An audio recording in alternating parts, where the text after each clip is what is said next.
I know you've been actually quite busy over the last 24 hours or so answering questions, because you were tweeting out immediately after this crash that you saw it and you started taking pictures. I did. I saw it immediately. I was in line to board an airplane to Phoenix, maybe 4 or 5 people from the gate when we saw an airplane approaching.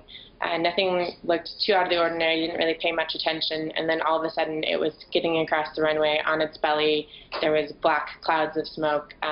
It was a very intense situation right away, and I immediately took out my phone and started taking pictures. And what about the people around you? I mean, was there lots of confusion? Were other people doing the same? What was the scene like then? It was a bit surreal. For the first 15, 20, 30 seconds, people didn't really have too much of a reaction. I think because everybody was just still trying to comprehend what had actually happened. I was one of the first people in the area to even yell out anything, and I said, "Oh my gosh, a plane just crashed."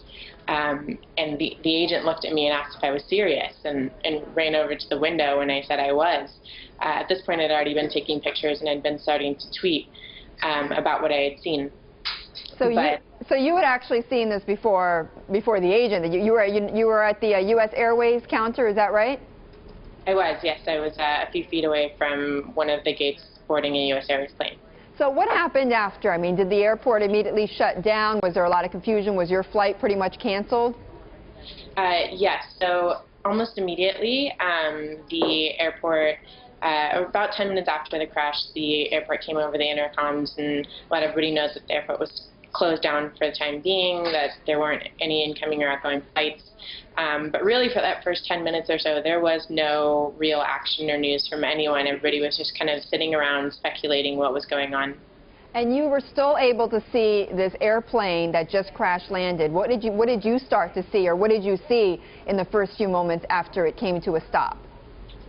The first few moments we saw a lot of black smoke, maybe about 60 seconds after the actual crash. We saw the emergency responders start to get to the scene. A lot of ambulances and fire trucks started to see the fire trucks spray down the airplane.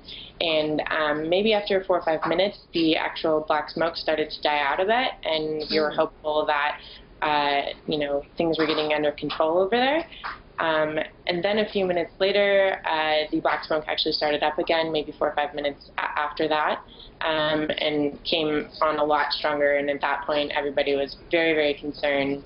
We didn't know if people had fully made it off. We could see the slides, the evacuation slides from the airplane at that point, but we were kind of far away to see if the actual people were coming off the slides. So right. It was very unknown. Everybody was just kind of standing around the window in awe and uncertainty, just hoping that we're getting off. Krista, were you, I mean, you eventually got onto your airplane. I know you're in Arizona now. Were you scared to fly after seeing all of that? You know, I come from an aviation family, and I've never been scared to fly. And I actually wasn't scared when we took off. But coming into Sky Harbor, the Phoenix airport, I did get fairly nervous, and I was kind of gripping my my seat handles as we were landing, which is a very new feeling for me. But just witnessed a crash landing. It was tense.